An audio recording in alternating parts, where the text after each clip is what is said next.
Assalamualaikum, selamat siang Bapak-bapak. Oke, kembali lagi bersama dengan kami berkumpul dengan para pengurus dari IKBK Ikatan Keluarga Besar Kailolo. DPP ya Pak ya? DPP. Oke, kali ini bersama dengan Bapak Ruslan Marasabesi selaku Sekjen dari IKBK. Sedikit-sedikit pertanyaan terkait untuk masalah IKBK sendiri Pak.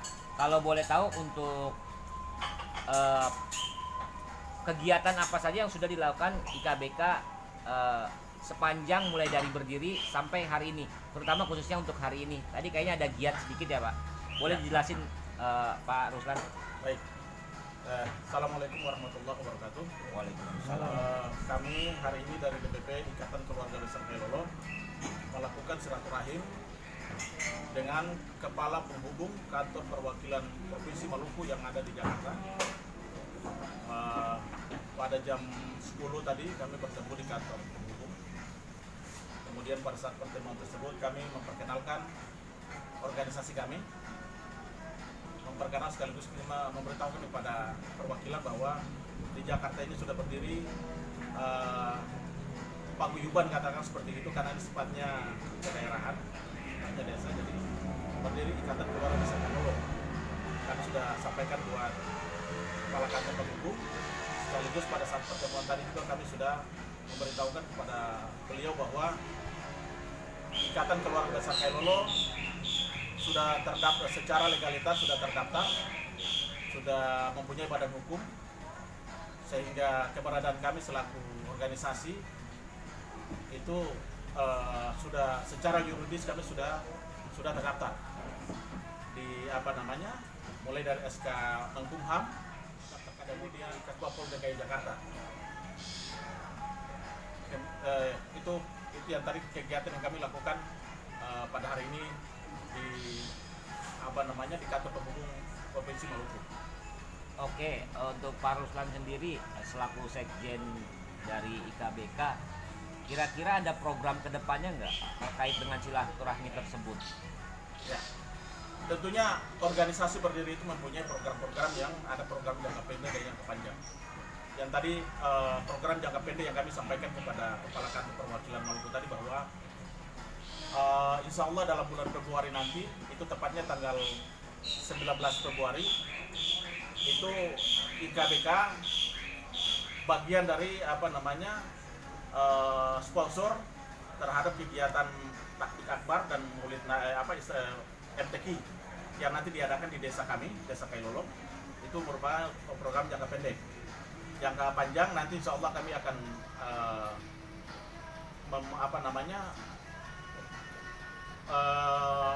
akan menghimpun adik-adik kami atau adik-adik kami yang berprestasi dari Desa Kailolo untuk bisa disalurkan atau mencari beasiswa kepada mereka, itu dalam jangka panjang. Program-program yang seperti itu yang sementara ini kami lagi persiapkan, karena IKBK ini baru berdiri, dia berdiri itu pada 17 Agustus tahun 2020 kemarin, sehingga program yang kami akan melakukan itu dalam jangka pendek dan jangka panjang sementara seperti itu. Oke, mungkin bisa ditambahkan lagi terkait untuk masalah target-target. Ada nggak sih target-target dari IKBK, atau misalnya seperti ini Pak, IKBK ini berdiri atas dasar solidaritas bersama karena merasa satu suku atau satu bangsa. Nah, kemudian ada target yang akan dicapai di ibu kota atau IKBK ini provinsi. merupakan satu perkumpulan yang hanya sumbernya dari satu desa, dari Desa Kailolo, yang tadinya biasanya kalau ada orang meninggal, orang kawinan, ada orang hajatan lainnya, kita selalu kumpul. Pada saat itu kita berpikir bahwa bagaimana supaya kita bisa membentuk satu organisasi yang menghimpun seluruh potensi masyarakat Kailolo yang ada di Jabodetabek, sehingga dari pemikiran-pemikiran seperti itu sehingga lahirlah IKBK seperti itu. Jadi awal mulanya hanya berdasarkan perkumpulan di desa Kailolo tersebut Di ya? Jabodetabek. Oh, di Jabodetabek. Biasanya kan kalau di Jabodetabek misalnya ada orang kawinan, Iya. ada orang hajatan seperti itu, kita kumpul. Tapi bagaimana kita berpikir bagaimana supaya kita membentuk dalam satu organisasi Oke. supaya lebih bukan hanya perkumpulannya sifatnya seperti itu, tetapi kegiatan-kegiatan yang bermanfaat untuk masyarakat Kailolo yang ada di Jabodetabek khususnya dan Maluku pada umumnya. Oke. Terkait dengan perkumpulan yang tadi yang boleh ada masyarakat di Desa Kailolo yang berada di ibu kota ataupun di Jabodetabek kemudian membuat suatu perkumpulan, suatu ikatan seperti yang meninggal, kemudian pernikahan dan sebagainya. Kalau boleh tahu menguak sedikit nih Pak, terkait ke dalam sedikit untuk pendananya sendiri bagaimana ya Pak? Apakah itu kolektif diambil dari arisan, biasanya kan ada untuk daerah-daerah ada arisan tuh, atau seperti apa? Apakah dapat support dana kucuran dari provinsi di Maluku sana? Baik. Bisa jelasin sedikit? Makasih. Sementara kegiatan IKBK itu mulai dari berdiri sampai peresmian kantor DPP atau keberadaan IKBK sampai sehari-hari ini, itu alhamdulillah terkait dengan pendanaan itu adalah dari internal DPP sendiri. Jadi sampai sehari ini kita belum pernah DPP IKBK itu adalah dinaik oleh DPP sendiri. Oke, untuk Pak Ruslan Marsabesi selaku Sekjen IKBK sendiri, ada sedikit terkait pertanyaan masalah keorganisasian. Boleh jelasin nggak sedikit masalah untuk struktur keorganisasian, kemudian ada bidang-bidang apa saja, kemudian bergerak untuk apa saja? Silakan Pak. Baik. Organisasi atau Ikatan Keluarga Besar Kailolo itu mempunyai struktur mulai dari Dewan Pembina, kemudian Dewan Penasehat, dan masuk kepada pengurus harian. Jadi Dewan Pembina itu diketuai oleh Letnan Jenderal Purnawirawan Suwaidi Marasabesi selaku sepupu dari kami Desa Kailolo. Kemudian yang kedua itu Dewan Penasehat itu diketuai oleh Pak Muhtar Marasabesi. Kemudian Dewan Pengurus Hariannya itu ketua umumnya adalah Haji Abdul Latif Marasabesi dan saya sendiri selaku sekjen. Kemudian sebelah kiri saya ini Pak Musa Marasabesi selaku wakil ketua umum. Kemudian dalam pertemuan tadi dengan kantor penghubung itu bendahara juga ada, tapi kebetulan dia punya pekerjaan lain yang harus dia ini tinggalkan. Kemudian di sebelah kanan saya ini adalah Panglima Ikatan Keluarga Besar Kailolo, Pak Ismail Marasabesi. Kemudian di belakangnya adalah Wakil Panglima IKBK, Bung Dino Tuanani. Kemudian sebelah kiri saya adalah Ketua Divisi Hukum dan HAM, merangkap Ketua LBH, Bung Jepri Tuanani. Kemudian di belakang kami yang berdiri Hardin Marasabesi adalah Ketua DPD DKI Jakarta. Yang sebelah ini merupakan Serkandi. Dan DPP organisasi mempunyai bidang-bidang, ada beberapa bidang, yaitu pertama bidang organisasi, kemudian pengembangan SDM, kemudian bidang kepemudaan, bidang kemahasiswaan, kemudian bidang pemberdayaan perempuan, bidang media dan informasi, bidang keagamaan. Itu yang sementara DPP mempunyai bidang-bidang dalam organisasi. Oke, untuk IKBK sendiri apakah induknya di Jakarta atau di Provinsi Maluku sudah ada? Baik. DPP IKBK berada atau berdiri di Provinsi DKI Jakarta yang beralamat di kantor di Jalan Lestari nomor 2000 di Kelurahan Kalisari. Kemudian IKBK sendiri mempunyai beberapa DPD. Pertama DPD Jawa Barat, kemudian DPD Banten, kemudian DPD DKI Jakarta, kemudian di se-Jabodetabek ini DPC IKBK sudah berdiri di seluruh di seluruh Jabodetabek.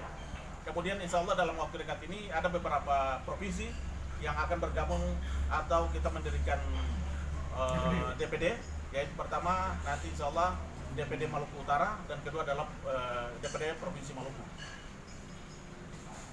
Untuk syarat menjadi suatu keanggotaan sendiri seperti apa Pak kalau mau bergabung?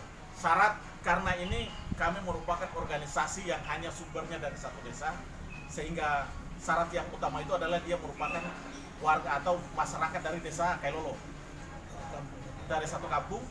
katakanlah dia dari desa Kailolo, atau istrinya orang Kailolo, atau suaminya orang Kailolo, atau neneknya orang Kailolo, kakeknya orang Kailolo, dia ada keturunan yang ada kaitannya dengan desa Kailolo, Ya, itu Kailolo. bisa menjadi tetap, anggota terkait masalah syarat menjadi keanggotaan atau bergabung di Kailolo. Apakah nanti nggak takut nanti dibilang terlalu rasis atau Sebenarnya bukan masalah ini ya, karena dari namanya aja merupakan ikatan keluarga besar Kailolo. Kailolo itu kan satu desa. desa ya? Satu desa itu, sehingga kita kalau bicara ras tidak juga, karena itu kan menghimpun kekuatan potensi masyarakat desa Kailolo yang ada di Jabodetabek. Oke, wah, kayaknya menarik ya. Berarti tidak menutup kemungkinan kalau dilihat dari DPP, DPD, dan DPC yang sudah mulai banyak berdiri, ternyata masyarakat Kailolo yang tersebar di Nusantara, terutama Jabodetabek, sangat banyak. Assalamualaikum. Buat pertanyaan untuk Pak Ismail selaku Panglima dari IKBK sendiri, boleh dijelasin nggak Pak, kira-kira untuk tugas atau tupoksinya dari Panglima di IKBK sendiri seperti apa ya Pak? Ya, Waalaikumsalam warahmatullahi wabarakatuh. Selaku Panglima Ikatan Keluarga Besar Kailolo, ini sudah berada di ibu kota. Jadi dari Panglima itu fungsi dari satuan tugas untuk keamanan penuh. Itu yang sangat berarti untuk satu ormas atau paguyuban yang berada di wilayah Indonesia, dan kita akan saling memberi kontribusi antara kita sudah punya mitra juga dengan kepolisian, yaitu di DKI di Jakarta Timur kemarin. Ya, kita akan membangun sinergi dengan kepolisian dengan ormas-ormas lain. Jadi hubungan itu tetap kami selaku Panglima akan melakukan kerjasama dengan ormas-ormas lain, koordinasi tetap akan berjalan terus, dan insya Allah tetap kondusif. Terima kasih. Oke, assalamualaikum kembali buat Pak Jeffrey selaku ketua di bidang hukum, divisi hukum ya, IKBK. Bisa tolong dijelasin sedikit Pak terkait masalah hukum di legalitas ataupun berbadan hukum, akta notaris maupun SKK Menkumham yang telah diberikan kepada IKBK per tanggal 17 Agustus 2020 ya. Bisa jelasin sedikit Pak? Yang jelas ya, terima kasih. Yang jelas masalah IKBK ini kan organisasi. Kita butuh satu legalitas yang sah dari pemerintah melalui SK Menkumham. Tapi keberadaan hukum di sini pun juga yang lebih menekan itu ketika menyangkut masalah anggota atau keluarga IKBK tersebut. Artinya ketika dari keluarga IKBK mengalami satu persoalan, maka di situ kami perlu harus menyelesaikan persoalan hukum itu. Kira-kira begitu. Berarti ada IKBK sendiri mempunyai LBH atau bantuan hukum atau yayasan hukum sendiri ada ya? Namanya Lembaga Bantuan Hukum. Lembaga Bantuan Hukum IKBK ya. Kebetulan Pak Jeffrey sendiri selaku kepala LBH-nya ya. Ketua divisi Ketua sekaligus divisi. kalau kepala LBH IKBK. Oke. Untuk akta notarisnya berdiri di Jakarta atau di Provinsi Maluku, Pak? Jakarta. Jakarta dengan notaris. Notaris Slamet ya. Ini Pak siapa? Notaris. Assalamualaikum buat Pak Musa selaku Wakil Ketua Umum IKBK. Pak, bisa tolong jelasin terkait dengan pembicaraan kita hari ini. Mungkin Bapak ada sedikit penambahan ataupun rangkuman dari setiap pembahasan diskusi kita hari ini terkait gebrakan yang akan dilakukan oleh IKBK di tahun 2021 ini. Silakan Pak. Bismillahirrahmanirrahim. Assalamualaikum warahmatullahi wabarakatuh. Waalaikumsalam. Hari ini kami Ormas Ikatan Keluarga Besar Kailolo atau disingkat IKBK. Hari ini kami beraudiensi bersilaturahim dengan pemerintah daerah Provinsi Maluku yang diterima langsung oleh Kepala Kantor Penghubung Provinsi Maluku di Jakarta. Alhamdulillah responnya luar biasa. Kami termasuk salah satu ormas yang pertama, ormas Maluku yang pertama yang baru menghadap ke Pemda Maluku di Kantor Penghubung Provinsi Maluku. Kami mendapat apresiasi yang luar biasa bahwa di pundak kami taruh harapan yang besar bagaimana ormas IKBK menjadi mercusuar buat ormas-ormas Maluku yang lainnya, dan bisa menghimpun semua ormas Maluku yang ada di Jakarta agar menjadi satu. Bagaimana kita bersinergi dengan pemerintah daerah Provinsi Maluku, kita bersinergi memajukan Maluku yang lebih baik lagi ke depan. Pemerintah Provinsi Maluku sangat membutuhkan dukungan dari semua pihak, termasuk elemen-elemen ormas-ormas yang lainnya, termasuk IKBK yang ada di DKI Jakarta. Jadi kegiatan kami selama ini sebagai organisasi masyarakat, kami sudah melakukan beberapa kegiatan, termasuk di tengah pandemi ini. Kira-kira 4 hari yang lalu kami melakukan penyemprotan disinfektan di sekitar kantor sekretariat IKBK. Kami melakukan pemberian masker dan lain-lain. Kami bersinergi dengan RT, RW, dan kelurahan di sekitar wilayah kantor DPD, yaitu kelurahan Kalisari. Alhamdulillah kami mendapat respon yang luar biasa. IKBK dalam tugas dan fungsinya, IKBK menjadi tugasnya menjadi wadah berhimpun masyarakat Kailolo yang ada di perantauan, khususnya di Jabodetabek. Kami berpikir bahwa ribuan kepala ini kami ingin satukan jadi satu kepala. Bagaimana kami menjadi satu komando, satu perjuangan, bagaimana menjadikan Kailolo yang lebih baik lagi. Kami ingin menjadi Kailolo yang badatun, kaibatun, warabun dapur, yang dicita-citakan oleh Nabi Muhammad SAW. Jadi insya Allah apa yang sudah disampaikan oleh Pak Sekjen tadi, kami punya misi dan visi yang sangat jelas. Visi kami ingin menjadikan masyarakat Kailolo itu masyarakat yang marhamah, masyarakat yang cinta Kailolonya, masyarakat cinta sesama negeri Kailolo yang tercinta itu. Misi kami jelas, bahasa Kailolonya, bahasa adatnya menyatakan bahwa lamuri salah isa, laha salah isa. Satu kami di darat, di laut pun kami tetap bersatu. Kami ingin menjaga marwah nenek moyang kami, marwah leluhur kami, bahwa Kailolo kami akan kembalikan kejayaan Kailolo yang dahulu disegani, Kailolo yang dahulu jadikan kampung para kiai, Kailolo yang dahulu lahir para pejuang-pejuang Islam, Kailolo yang dulu lahir pada para mubalik-mubalik, Kailolo yang dulu lahir madrasah-madrasah yang bisa mencetak sumber daya manusia. Alhamdulillah di pundak Ketua Umum Abdul Latif Marsadesi, di pundak Sekjen Saudara Ruslan Abdul Ghani Marsadesi, itu diberatkan bahwa dapat menjadi tonggak perubahan Kailolo ke depan. Insyaallah kami semua akan bersama satu komando dengan Ketua Umum dan Sekjen bagaimana menjadikan Kailolo yang lebih baik lagi. Mungkin itu saja yang bisa saya sampaikan. Ada dua penutup bahwa bersama kami bisa, dan di sini karena kami berkegiatan sosial yang sudah disiapkan oleh DPD itu ambulans. Masyarakat Kailolo ada di Jabodetabek, karena kesehatan penting maka ambulans itu sangat penting bagi kami. Ada dua agenda yang penting bagi kami, advokasi kesehatan dan advokasi hukum. Di pundak Pak Jepri inilah hukum akan kami tegakkan. Semua persoalan-persoalan hukum menyangkut orang Kailolo, masyarakat negeri Kailolo akan kami tuntaskan secara baik dan benar. Karena kami percaya bahwa permasalahan hukum apapun, kecuali yang kami tekankan bahwa kami akan bersama pemerintah memberantas narkoba di desa Kailolo, maka tidak segan-segan kami akan tidak akan memberikan advokasi hukum bagi masyarakat Kailolo yang melakukan narkoba. Tetapi apapun itu, semua persoalan hukum akan kami bantu lewat pundak Saudara Jepri Tuanan. Demikian. Siapa kita? IKBK. Siapa kita? IKBK. Siapa kita? Kailolo. Takbir. Allahu Akbar.